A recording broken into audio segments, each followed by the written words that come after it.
咳嗽喘气有鸣音的常见原因。郭希恒，主任医师，呼吸科，首都医科大学附属北京朝阳医院。咳嗽、喘气有鸣音，这个临床症状在呼吸系统疾病当中是非常常见的，很多疾病都可能会表现为咳嗽、喘鸣的现象。那么比如说支气管炎或慢性支气管炎，有的病人也可以表现为咳嗽、气短。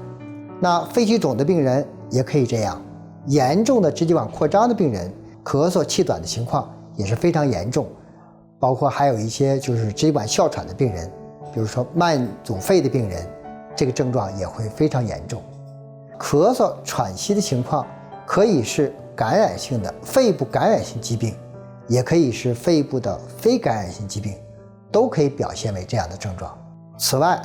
除了肺部疾病以外，一些非肺源性的因素也可以表现为咳嗽、气短，比如说心衰的病人也可以表现为咳嗽气短不能平卧的这个现象。因此对于临床上出现咳嗽、气短的病人，应该结合病人的症状体征和系统的检查来进行综合的评估。专家提示，很多疾病都可能会表现为咳嗽、喘鸣的现象，比如支气管炎和慢性支气管炎、肺气肿、严重的支气管扩张以及慢阻肺的病人都会有相应的临床表现。